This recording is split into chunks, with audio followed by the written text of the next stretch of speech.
I'm also very honored to be working with 12 highly accomplished, highly respected senatorial candidates of Partido Galing at Puso.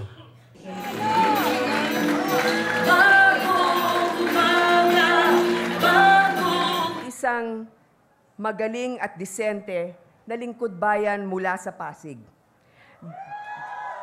Galing po siya sa maangkan ng bukod tanging lingkod bayan sa bansa. Sabi nga natin, siya nga, alam natin, ay apo ni General Carlos P. Romulo na pinag-aaralan natin hanggang ngayon dahil sa kanyang talino at pagiging magaling sa gobyernong pagserbisyo sa tao.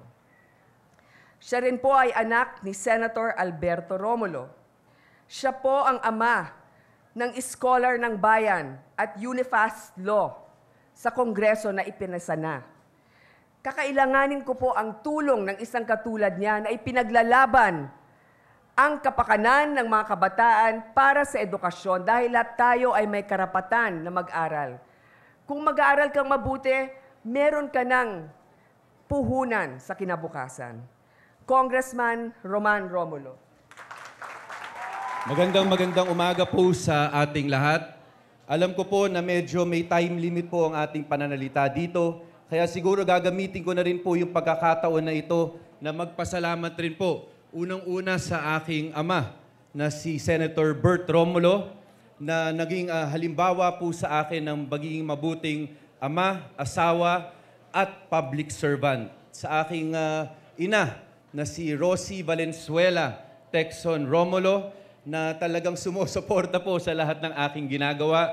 At katulad ng binanggit kanina po, sa aking may bahay na si Shalani Soledad, na ang totoo po niyan, sa lahat po ng imbitasyon na aking nakuha, pag dumarating po ako na hindi ko kasama si Shalani, ang laging tanong sa akin, nasan po si Shalani? Pero alam po ninyo, lahat po ito ay nakatulong sa akin para mapabuti po natin ang ating trabaho bilang chairperson ng Committee on Higher and Technical Education. Ngayong taon po, meron tayong 4 na bagong batas sa edukasyon. Ladderized Education Law, Open Distance Learning Act para sa college education, Scholar ng Bayan, at yung pinakahuli po, yung Unifast Law. Dito po, lahat ng ating mga kabataang Pilipino ay maaaring mabigyan ng pagkakataon na makapag-aral at makapagtapos ng kolehiyo.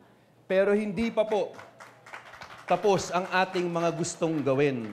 Andiyan po yung pagbaba ng buwis sa middle and low income earners.